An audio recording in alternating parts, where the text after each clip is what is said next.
Welcome. আজকে আমরা পড়াবো কারেন্ট ইলেকট্রিসিটি পার্ট 2। অর্থাৎ আগের দিন আমরা পড়েছিলাম ওহমের সূত্র পর্যন্ত। আজকে যেগুলো করাবো তার মধ্যে রয়েছে ইন্টারনাল রেজিস্ট্যান্ট, অভ্যন্তরীণ রোধ, পরিবাহী রোধ কোন কোন বিষয়ের উপর নির্ভর করে, বিভিন্ন সমবায়, শ্রেণী সমবায়, সমান্তরাল সমবায়, সেখানে তুল্য রোধ, এই জিনিসগুলো আলোচনা করব। দেখো, প্রথমে আমি যদি বলি ইন্টারনাল রেজিস্ট্যান্ট বা অভ্যন্তরীণ রোধ কি জিনিস।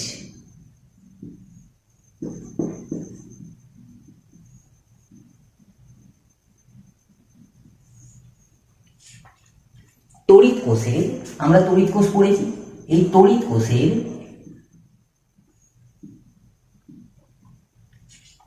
মধ্যস্থ যে সক্রিয় পদার্থ থাকে, তাহলে একটি তড়িৎ কোষ, এই তড়িৎ কোষের মধ্যে যে সক্রিয় পদার্থ থাকে বা যে তরল উপস্থিত থাকে, যা কোষের মধ্য দিয়ে তড়িৎ প্রবাহের বিরুদ্ধে একটা বাধা সৃষ্টি করে, তাকেই বলা হয় অভ্যন্তরীণ রোধ বা ইন্টারনাল রেজিস্ট্যান্ট। আবার বলছি, কোনো তড়িৎ কোষ, সেই তড়িৎ কোষের মধ্যে যে সক্রিয় পদার্থ বা তরল উপস্থিত থাকে, সেই তরল কি করে না কোষের মধ্য দিয়ে তড়িৎ প্রবাহের বিরুদ্ধে একটি বাধা সৃষ্টি করে, তাকেই বলা হয় অভ্যন্তরীণ রোধ বা ইন্টারনাল রেজিস্ট্যান্স। এই অভ্যন্তরীণ রোধের মান কোন কোন বিষয়ের উপর নির্ভর করবে। দেখো, 1 নম্বর, দুটো তড়িৎদ্বার। আমরা জানি যে কোনো ব্যাটারি বা যে কোনো কোষের দুটো তড়িৎদ্বার থাকে, একটি ক্যাথোড, একটি অ্যানোড। এই তড়িৎদ্বারের মধ্যবর্তী দূরত্ব, ধরো ক্যাথোড, এটা অ্যানোড, তড়িৎদ্বারের মধ্যবর্তী দূরত্ব, এখানে মনে রাখবে মধ্যবর্তী দূরত্ব বাড়লে অভ্যন্তরীণ রোধ বৃদ্ধি পায়। তাহলে মধ্যবর্তী দূরত্ব কাদের মধ্যে? তড়িৎদ্বার দ্বয়ের মধ্যবর্তী দূরত্ব বৃদ্ধি পেলে অভ্যন্তরীণ রোধ বৃদ্ধি পায়। 2 নম্বর, সক্রিয় তরলের মধ্যে তড়িৎদ্বারের নিমজ্জিত অংশের ক্ষেত্রফল। মনে রাখবে, এই যে ব্যাটারির মধ্যে বা তড়িৎ কোষের মধ্যে যে সক্রিয় পদার্থ থাকে, সেই সক্রিয় পদার্থের মধ্যে তড়িৎদ্বারের কত অংশ নিমজ্জিত অবস্থায় রয়েছে, নিমজ্জিত অংশের ক্ষেত্রফল যদি বৃদ্ধি পায়, অভ্যন্তরীণ রোধ কিন্তু কমে যাবে। ব্যস্তানুপাতিক সম্পর্ক। তাহলে নিমজ্জিত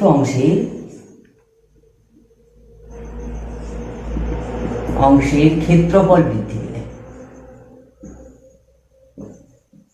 বৃদ্ধি পেলে রোধ কমে যায়, এটা অভ্যন্তরীণ রোধ। ঠিক আছে, অভ্যন্তরীণ রোধ কমে যায়। 3 নম্বর বলতে পারি কোষ মধ্যস্থ সক্রিয় তরলের প্রকৃতি। মনে রাখবে, কোষের মধ্যে সক্রিয় তরল থাকে তার প্রকৃতির উপর। তাহলে সক্রিয় তরলের পরিবাহিতা যদি বৃদ্ধি পায়, কোষের অভ্যন্তরীণ রোধ কিন্তু কমে যাবে। যে সক্রিয় তরল রয়েছে, সেই সক্রিয় তরলের যদি পরিবাহিতা বেড়ে যায়, অভ্যন্তরীণ রোধ কিন্তু কমে যায়। আর উষ্ণতা, সক্রিয় তরলের উষ্ণতা বেশি হলে অভ্যন্তরীণ রোধ কমে যায়। এবার ধরো, তড়িৎ চালক বল আর অভ্যন্তরীণ রোধের মধ্যে সম্পর্ক কি। দেখো, তড়িৎ চালক বল ও অভ্যন্তরীণ রোধের মধ্যে সম্পর্ক আমরা কি জানি? মনে রাখবে, সম্পর্ক হচ্ছে ই সমান আই স্মল আর যুক্ত আই ক্যাপিটাল আর। এখানে মনে রাখবে কোন টার্মটা কি জিনিস। ই সমান হলো তড়িৎ চালক বল, স্মল আই, আচ্ছা ক্যাপিটাল আই আগে লিখি। আই সমান প্রবাহ মাত্রা, আর সমান রোধ। দেখো, এই রোধটা হচ্ছে বাহ্যিক রোধ, পরিবাহী রোধ। আর স্মল আর মানে হলো অভ্যন্তরীণ রোধ। এখান থেকে আমরা বলতে পারি অল ই সমান আই আর প্লাস ভি। আমরা জানি ভি সমান কি হয়, ভি সমান আই আর, এটা ওহমের সূত্র। এখান থেকে দেখো, ই মাইনাস ভি সমান আই স্মল আর। এই ই মাইনাস ভি রাশিটিকে বলা হয় নষ্ট ভোল্ট।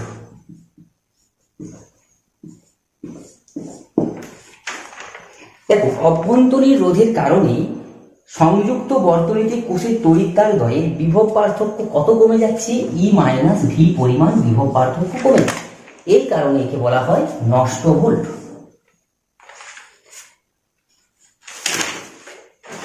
এবার দেখো কোনো পরিবাহী প্রবাহ মাত্রা কোন কোন বিষয়ের উপর নির্ভর করে, প্রবাহ মাত্রা না বলে আমরা রেজিস্ট্যান্স করতে পারি, রোধ কোন কোন বিষয়ের উপর নির্ভর করে। দেখো তাহলে রোধের নির্ভরশীলতা, রোধের নির্ভরশীলতা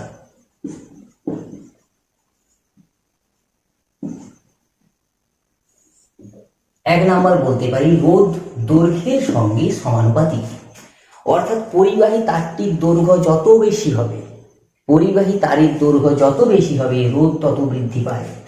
2 নাম্বার রোধ প্রস্থচ্ছেদের ক্ষেত্রফলের সঙ্গে ব্যস্তানুপাতিক, অর্থাৎ কোনো পরিবাহীর প্রস্থচ্ছেদের ক্ষেত্রফল যত বেশি হবে তার যে রোধ অর্থাৎ তড়িৎ প্রবাহের বিরুদ্ধে যে বাধা বল কাজ করবে তার পরিমাণ কিন্তু কমে যায়, প্রস্থচ্ছেদের ক্ষেত্রফলের সঙ্গে ব্যস্তানুপাতিক।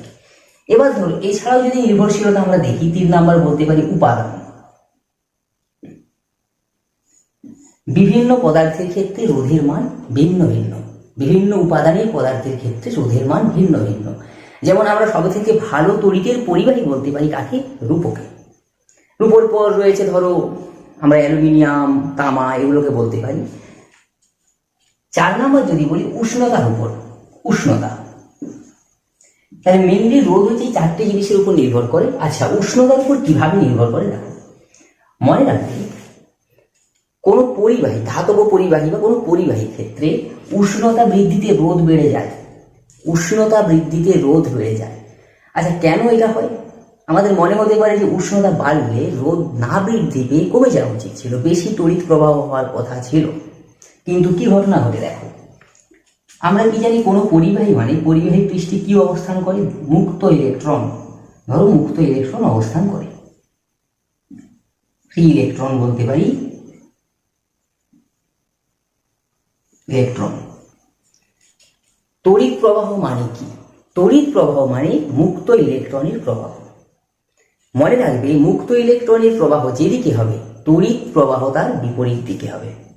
এখানে কি ঘটনা ঘটছে, ধরে নাও মুক্ত ইলেকট্রন প্রবাহের অভিমুখ এটি, এটা যদি আমি এ ধরি, এ থেকে বি ইলেকট্রন প্রবাহ হচ্ছে, তার মানে তড়িৎ প্রবাহ কোন দিকে যাবে, বি থেকে এ তড়িতের প্রবাহ হবে। এবার ধরো যখন আমি উষ্ণতা বাড়িয়ে দিচ্ছি পরিবাহীর পৃষ্ঠে যে সমস্ত ইলেকট্রন অবস্থান করে সেই ইলেকট্রনগুলো কিন্তু ভাইব্রেট হতে থাকে, এর ফলে মুক্ত ইলেকট্রনের প্রবাহ পথে একটি বাধা সৃষ্টি হয়, যার ফলে উষ্ণতা বৃদ্ধির সাথে সাথে পরিবাহীর প্রবাহ মাত্রা কমে যায় এবং রোধ বেড়ে যায়। ক্লিয়ার? ওকে, নেক্সট দেখো, এবার যদি আমি এটাকে এখান থেকে এই দুটো জিনিস যে গাণিতিক রূপ এসেছে এদেরকে ধরো যৌগিক ভেদ কাজে লাগালাম, যৌগিক ভেদ, তাহলে কি পাবো না, আর ভেরিসিস এল বাই এ, অর্থাৎ আর সমানুপাতিক চিহ্ন তোলার জন্য একটা ধ্রুবক নিয়ে আসবো, এখানে যে ধ্রুবক আসবে সেটাকে লেখা হয় রো চিহ্ন দ্বারা, রো,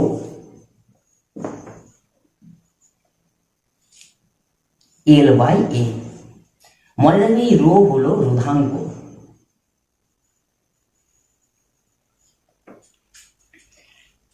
এটি একটি ধ্রুবক রাশি। এবার ধরো রো এর সংজ্ঞা অর্থাৎ রোধাঙ্ক কাকে বলে, এখানে তাহলে আমি একটা নতুন টার্ম পেলাম কি না, রোধাঙ্ক। রোধাঙ্কের সংজ্ঞা বলতে কি লিখতে পারি দেখো, এখান থেকে আর সমান রো হবে যখন এল সমান 1, এ সমান 1, অর্থাৎ একক দৈর্ঘ্য এবং একক প্রস্থচ্ছেদ বিশিষ্ট কোনো পরিবাহীর রোধকেই বলা হয় তার রোধাঙ্ক।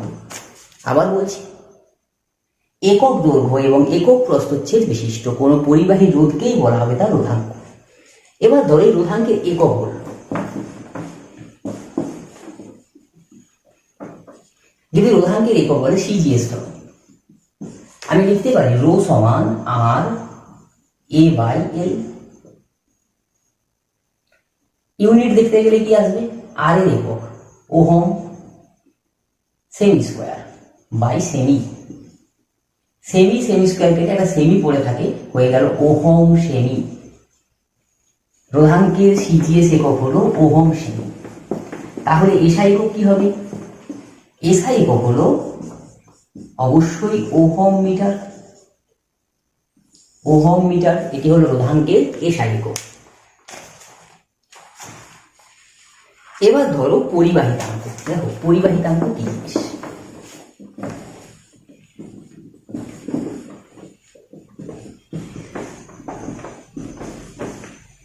রোধাঙ্কের যেটা অনন্যক তাকে আমরা বলবো পরিবাহিতাঙ্ক।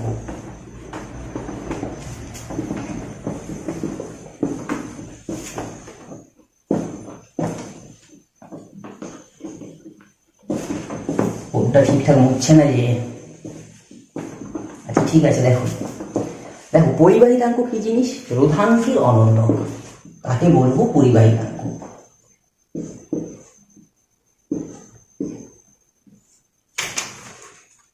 কি হবে?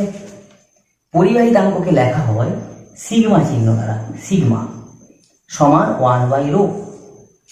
অর্থাৎ রোধাঙ্কের অনন্যককে বলা হয় পরিবাহিতাঙ্ক।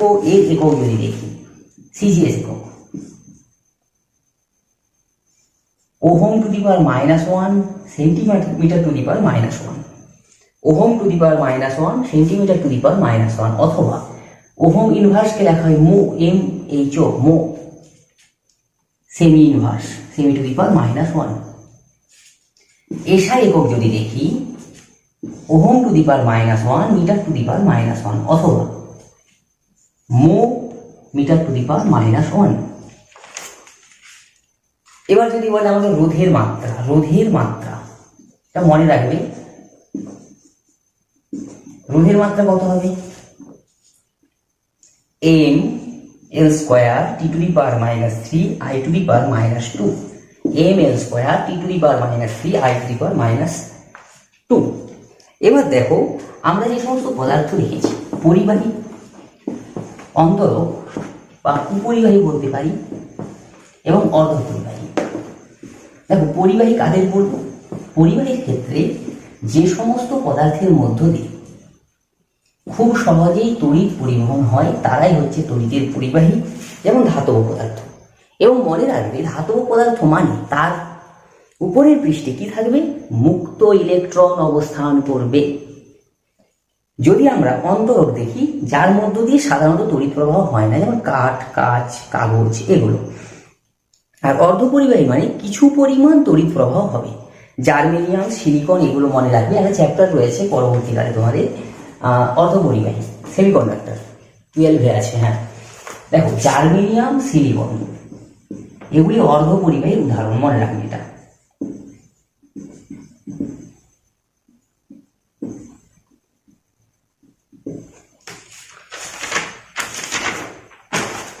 এবার ধরো উষ্ণতার সঙ্গে পরিবাহী রোধাঙ্কের পরিবর্তন। এই গ্রাফগুলো একটু দেখে নাও। উষ্ণতার সঙ্গে রোধাঙ্কের পরিবর্তন। প্রথমে লিখছি ধরো পরিবাহী,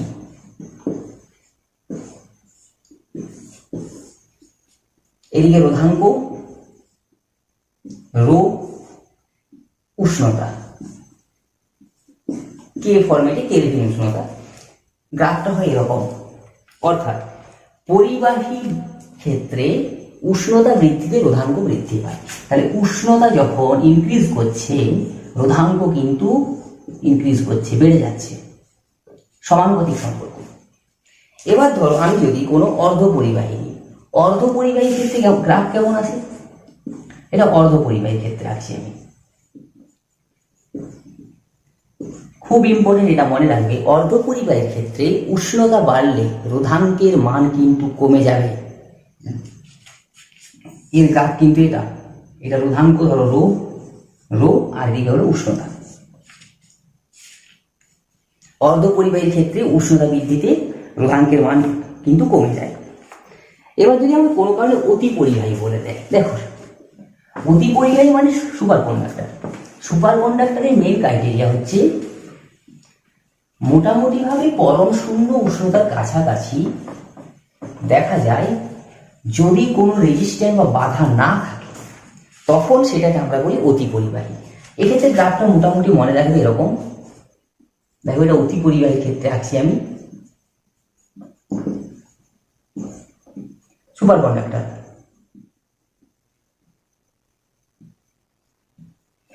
রোধাঙ্ক উষ্ণতা ধরুন 0K,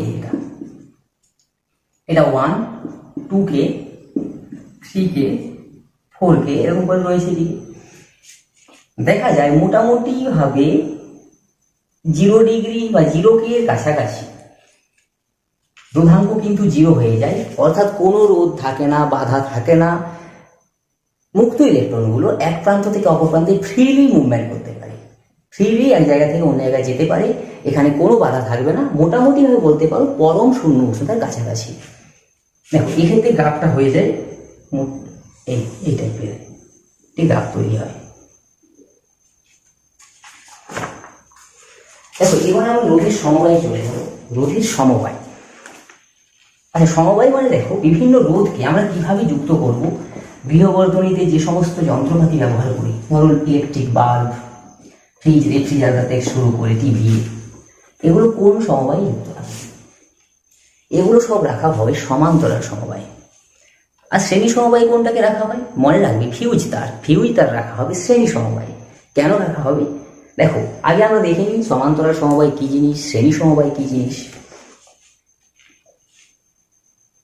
দেখো সমবায় বলতে যেটা বোঝায় একাধিক রোধ ব্যবহার করা হলে সেটাকে রোধের সমবায় বলে। এখানে প্রথমে ধরো শ্রেণী সমবায়।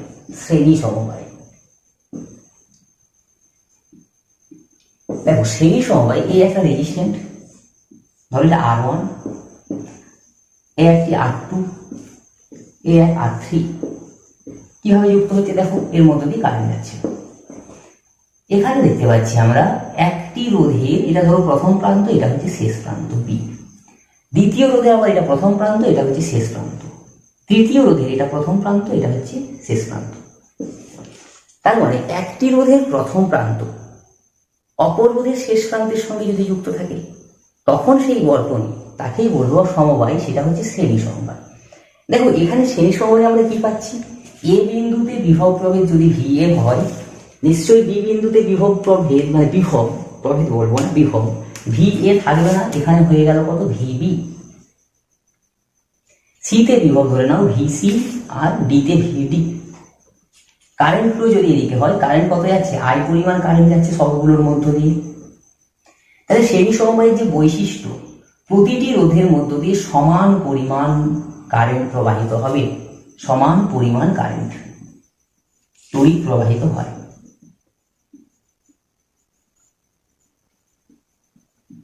দু নাম্বার, দেখো এখানে কিন্তু বিভিন্ন বিন্দুতে বিভব পার্থক্য থাকবে। আর কি বলতে পারি? যে প্রত্যেকটি রোধের মধ্য দিয়ে সমপরিমাণ তড়িৎ প্রবাহ হলো, প্রত্যেকটি জায়গায় বিভব পার্থক্য থাকবে। এছাড়াও হ্যাঁ, তুল্য রোধ যদি বের করি, তুল্য রোধের মান কত হতে পারে? দেখো এক্ষেত্রে তুল্য রোধ মনে রাখবে, তুল্য রোধ যদি আর হয়, তুল্য রোধ আর সমান প্রতিটি রোধের যোগফল R1 plus R2 plus R3, যতগুলো থাকবে ততগুলো এদের যোগফল, এটি হলো তুল্য রোধ। এখানে আরেকটা জিনিস বলতে পারি, তুল্য রোধ আর এর মান অলওয়েজ কি হবে? গ্রেটার দেন যে কোনো রোধ। প্রতিটি রোধ অপেক্ষা তুল্য রোধের যে মান সেটা কিন্তু বেশি হবে। এবার আমরা চলে যাব সমান্তরাল সমবায়।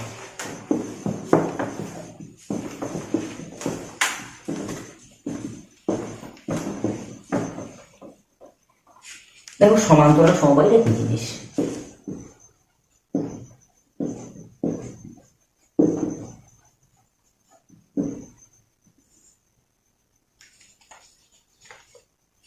ধরো একটা রোধ R1, R2, R3, একটা বিন্দু এ, ধরো এটা বি বিন্দু।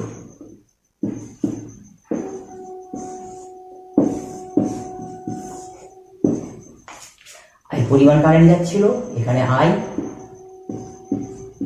এখানে দেখো যদি একাধিক রোধের প্রাথমিক বিন্দু এবং অন্তিম বিন্দু একই হয়, প্রাথমিক বিন্দু এবং অন্তিম বিন্দু একই হয়, তখন রোধগুলোকে বলা যায় পরস্পর সমান্তরাল সমবায় রয়েছে।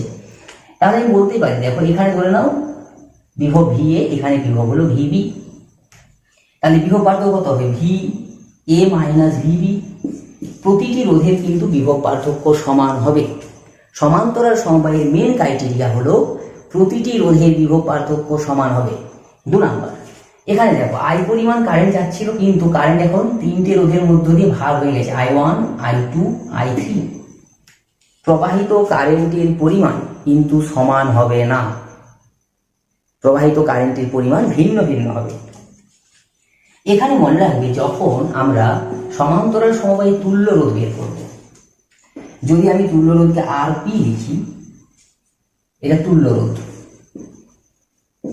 কোন ক্ষেত্রে? না প্যারালাল অর্থাৎ সমান্তরাল সমবায়ে। সেক্ষেত্রে সমীকরণটা আছে 1/RP সমান 1/R1 plus 1/R2 plus 1/R3। কি বললাম? সমান্তরাল সমবায়ে তুল্য রোধ যদি RP হয়, তাহলে তুল্য রোধের যে সমীকরণ সেটি হচ্ছে 1/RP সমান 1/R1 plus 1/R2 plus 1/R3। যতগুলো রেজিস্ট্যান্স থাকবে 1 ফরম্যাটে বা অনন্যগতিক যোগফল। তাহলে তুল্য রোধের অনন্য, প্রতিটি রোধের অনন্যকে সমষ্টির সঙ্গে সমান হবে সমান্তরাল সমবায়। এখানে একটা জিনিস মনে রাখবে, আমরা যেমন শ্রেণী সমবায়ে পেয়েছিলাম তুল্য রোধের মান প্রতিটি রোধ অপেক্ষা বড় ছিল, কিন্তু সমান্তরাল সমবায়ে তুল্য রোধের মান প্রত্যেকটি রোধ অপেক্ষা ছোট হবে। এর প্রমাণ আমাকে করে দেখাতে হবে। দেখো,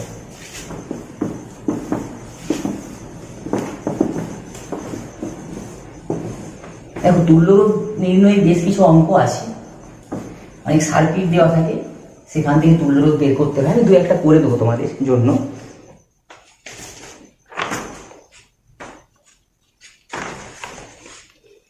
আচ্ছা, আমাকে কোশ্চেন দিয়েছে, ধরো সমান্তরাল সমবায়ে তুল্য রোধ প্রতিটি রোধের থেকে ক্ষুদ্রতম। আমি ধরে নিচ্ছি তিনটে রেজিস্ট্যান্স R1, R2, R3, তিনটে রোধ।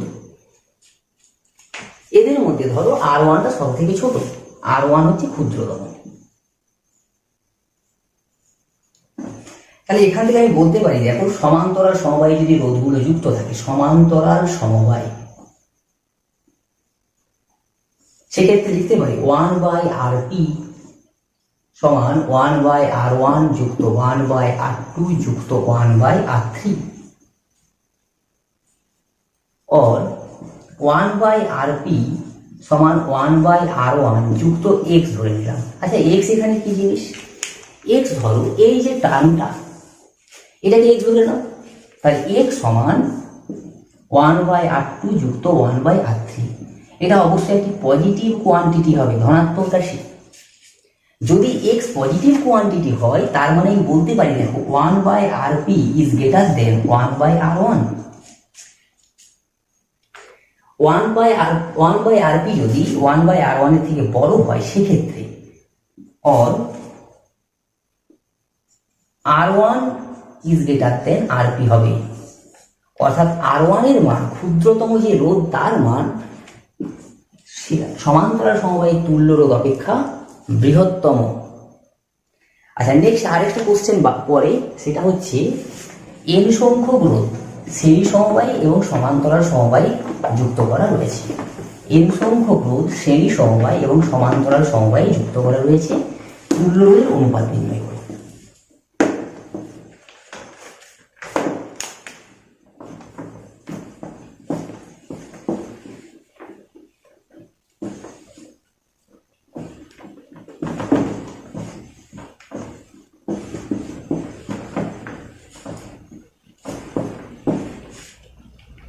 দেখো, আমি ধরে নিচ্ছি R1, R2, R3, Rn সংখ্যক রোধ যদি প্রথমে শ্রেণী সমবায়ে যুক্ত থাকে, শ্রেণী সমবায়ে যুক্ত আছে, ফার্স্টে ধরলাম শ্রেণী, তাহলে তুল্য রোধ R সিরিজ RS সমান R1 যুক্ত R2 যুক্ত R3 যুক্ত ...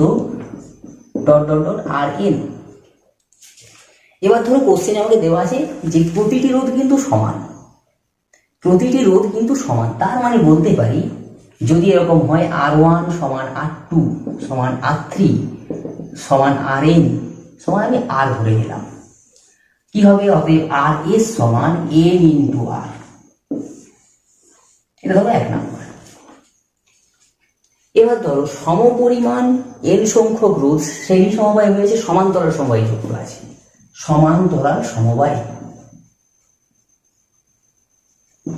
এক্ষেত্রে কি হবে? 1/r p প্যারালাল সমান 1/r যুক্ত 1/r যুক্ত 1/r কত দূর?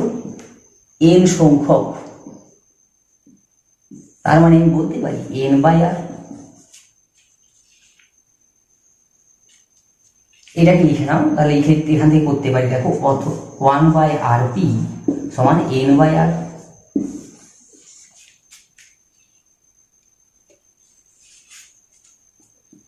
এটাকে ধরে নাও 2 নম্বর সমীকরণ।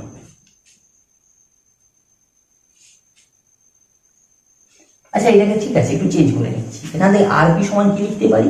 যা r/n, r/n। এটাকে ধরো 2 নম্বর সমীকরণ। এবার 1/2 করব, 1/2 করলে এদের মধ্যে অনুপাতটা বেরিয়ে যাবে। অতএব 1 নম্বর সমীকরণ ভাজিত 2 নম্বর সমীকরণ, তাহলে কি হয়ে যাচ্ছে? Rs/rp সমান nr/n। হচ্ছে কত? r/n। দেখো এই r কেটে যাচ্ছে, পড়ে থাকলো n²। তার মানে সমসংখ্যক মানে সমপরিমাণ n সংখ্যক রোধ যদি শ্রেণী সমবায় এবং সমান্তরাল সমবায়ে পরস্পর যুক্ত থাকে, তখন তাদের তুল্য রোধের অনুপাত কত হলো? না n²। Rs/rp equal to n²। এবার ধরো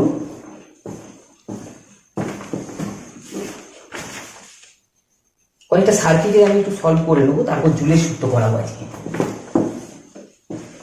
তুল্য রোধ নির্ণয় একটু শিখে নিই।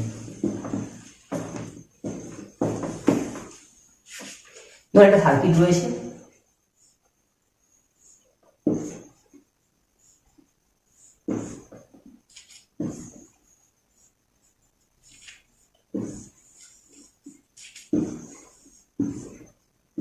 এটা এ বিন্দু, এটা ধরে নাও বি বিন্দু।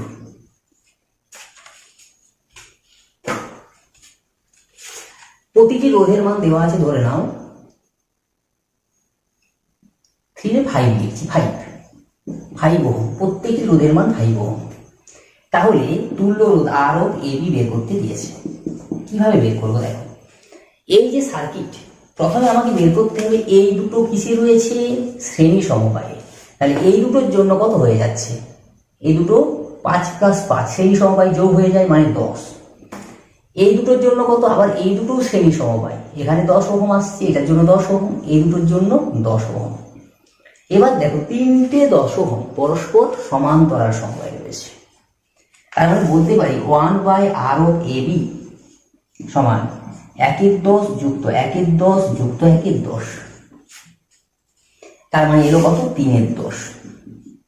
অতএব আর ও এবি সমান 10/3 এত ওহম। এবার তোমরা পয়েন্টে বের করে নিতে পারো, ঠিক আছে? দেখো এবার আমরা যেটা করব, জুলের সূত্র।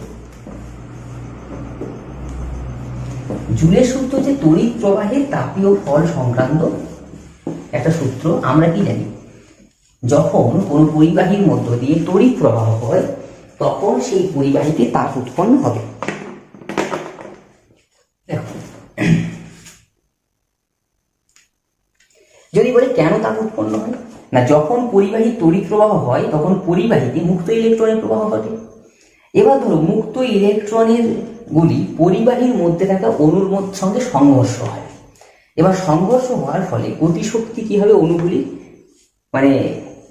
অণুগুলিকে একটা গতিশক্তি প্রদান করবে, অণুগুলির গতিশক্তি বৃদ্ধি পাবে, পরিবাহীতে তাপ উৎপন্ন হবে। একটা পরিবাহী ধরে নাও, এর মধ্য দিয়ে মুক্ত ইলেকট্রন যখন যাচ্ছে, তখন এই যে অণুগুলো ছিল পরিবাহীর যে অণুগুলো, সেই অণুগুলোর সঙ্গে মুক্ত ইলেকট্রনের একটা সংঘর্ষ হচ্ছে, ধাক্কা হচ্ছে। এই যে ধাক্কার ফলে কি হয়? অণুগুলি একটি গতিশক্তি পায়। আচ্ছা, গতিশক্তি পাওয়ার কারণে এই পরিবাহীর মধ্যে তাপের উদ্ভব হয় বা সৃষ্টি হয়। এবার ধরো জুলের সূত্র। জুলের সূত্র আমাদের প্রথম সূত্র। দেখো মোট 3টে সূত্র এবং তাদের কম্বাইন্ড ফর্ম রয়েছে। মনে রাখার আগে সহজ উপায় একটু বলে নিই। মনে রাখবে উৎপন্ন তাপ H সমান I²RT/J, এটা হচ্ছে সাধারণ ফরম্যাট। তার মানে দেখো এখানে H মানে হচ্ছে তাপ, উৎপন্ন তাপ, R সমান রোধ, I সমান প্রবাহ মাত্রা এবং T সমান সময়। এবার J এর মান যদি বলি, J হচ্ছে জুল তুল্যাঙ্ক, এটা ধ্রুবক রাশি। দেখো প্রথম সূত্র বলছে H সমান I²RT/J, তো H ভেরিসেস I² যখন R এবং T স্থির। এটাকে যদি আমি বলি কোন পরিবাহীর রোধ এবং তড়িৎ প্রবাহের সময় অপরিবর্তিত থাকলে, আবার রিপিট করছি, দেখো পরিবাহীর রোধ এবং তড়িৎ প্রবাহের সময় অপরিবর্তিত থাকলে পরিবাহীতে উৎপন্ন তাপ প্রবাহ মাত্রার বর্গের সমানুপাতিক। এটি হলো জুলের প্রথম সূত্র। কোনো পরিবাহীর রোধ এবং তড়িৎ প্রবাহের সময় অপরিবর্তিত থাকলে পরিবাহীতে উৎপন্ন তাপ প্রবাহ মাত্রার বর্গের সমানুপাতিক হবে। 2 নম্বর সূত্র। দেখো দ্বিতীয় সূত্র। এবার H ভেরিসেস R যখন I এবং T স্থির। কোন পরিবাহীর প্রবাহ মাত্রা এবং তড়িৎ প্রবাহের সময় অপরিবর্তিত থাকলে পরিবাহীতে উৎপন্ন তাপ রোধের সঙ্গে সমানুপাতিক হয়। তৃতীয় সূত্র। দেখো H ভেরিসেস T যখন R এবং I স্থির। অর্থাৎ কোন পরিবাহীর রোধ এবং প্রবাহ মাত্রা স্থির থাকলে পরিবাহীতে উৎপন্ন তাপ তড়িৎ প্রবাহের সময়ের সঙ্গে সমানুপাতিক। 3টেকে যদি কম্বাইন করি কি আসবে? H ভেরিসেস I²RT। সমানুপাতিক তোলার জন্য হয় H সমান I²RT/J। এই J হলো জুল তুল্যাঙ্ক। জুল তুল্যাঙ্ক J এর কিন্তু মান আছে 4.2 হয়। দেখো J এর মান আমরা কত বসাবো? সূত্রটা তাহলে আমাদের আলটিমেট এলো H সমান I²RT/J। এবার ধরো J এর মান মনে রাখবে, J সমান হয় 4.2 জুল পার ক্যালোরি। যখন আমি সবগুলো এসআই পদ্ধতিতে ধরবো, এসআই পদ্ধতিতে ধরো সময়কে আমি সেকেন্ড ধরেছি, H কে জুল ধরেছি এবং তুমি I কে অ্যাম্পিয়ার ধরেছি আমরা, তখন কি হবে? J সমান কিন্তু 4.2 হবে না, তখন হয় 1। J সমান 1 হয়ে যায়। সেক্ষেত্রে সূত্রটি কি হবে? H সমান I²RT। এবার ধরো আমি কোশ্চেন দিয়েছি যে জুলের সূত্র থেকে জুল তুল্যাঙ্কের সংখ্যা দাও। জুলের সূত্র থেকে জুল তুল্যাঙ্কের সংখ্যা দাও। দেখো কিভাবে বের করব।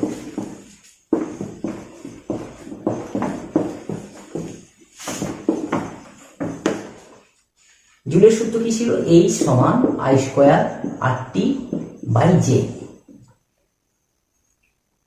এখান থেকে লিখতে পারি J সমান I²RT/H। দেখো J সমান 1/H হবে যখন I সমান 1 একক প্রবাহ মাত্রা, R সমান 1 এবং T সমান 1 হয়। অর্থাৎ কোন একক রোধের একটি পরিবাহী তার, কি বললাম? একক রোধের একটি পরিবাহী তার যার প্রবাহ মাত্রা একক পরিমাণ হয়, একক সময়ে যে পরিমাণ তড়িৎ পাঠানোর পর যে পরিমাণ তাপ উৎপন্ন হবে, সেই উৎপন্ন তাপের অনন্যককে বলা হয় জুল তুল্যাঙ্ক। দেখো আরেকবার বলছি, একক রোধের কোন পরিবাহীর মধ্য দিয়ে একক সময় ধরে তড়িৎ পাঠালে, কত তড়িৎ? না, একক পরিমাণ তড়িৎ পাঠালে সেই পরিবাহীতে যে তাপ উৎপন্ন হয়, সেই উৎপন্ন তাপের অনন্যককে বলা হয় জুল তুল্যাঙ্ক। এখানে একটা কোশ্চেন আছে, দেখো তড়িৎ প্রবাহ যে তাপীয় ফল সংক্রান্ত জুলের যে সূত্র, বলে তড়িৎ প্রবাহ ডিরেকশনটা চেঞ্জ করে দাও, তাহলে কি পরিবর্তন হবে? কি উৎপন্ন তাপের পরিবর্তন কি হবে দেখাতে বলেছে। তাহলে আই এর ডিরেকশন ধরো এদিকে যাচ্ছিল এ থেকে বি, এখন বলছে না এ থেকে বি নয়, এখন বি থেকে এ তে কারেন্ট যাচ্ছে। ডিরেকশন হয়ে গেলে বি থেকে এ। মনে রাখবে অভিমুখ পরিবর্তন, কারেন্টের অভিমুখ পরিবর্তন হলেও কোনো তাপের পরিবর্তন হয় না। তার কারণ কি? এইচ ডিপেন্ড করে কার উপর? আই স্কোয়ারের সঙ্গে সমানুপাতিক, আয়ের উপর নয়। পজিটিভ টার্ম হোক বা নেগেটিভ টার্ম, প্রত্যেকের ক্ষেত্রে যখন সেটা স্কোয়ার টার্ম হয়ে যায় সে অলওয়েজ পজিটিভ। তার মানে বলতে পারি উৎপন্ন তাপ প্রবাহ মাত্রার অভিমুখের সঙ্গে কোনরূপভাবে রিলেটেড নয়। এবার ধরো এই তড়িৎ প্রবাহী তাপীয় ফলকে ব্যবহার করে কোন কোন যন্ত্র আমরা ব্যবহার করতে পারি বা তৈরি করতে পারি। আমরা যে ইলেকট্রিক ইস্ত্রি ব্যবহার করি, বৈদ্যুতিক বাল্ব, বৈদ্যুতিক হিটার, বৈদ্যুতিক ফিউজ, এগুলো সবই কিন্তু তড়িৎ প্রবাহে তাপীয় ফলের উপর নির্ভর করে তৈরি হয়।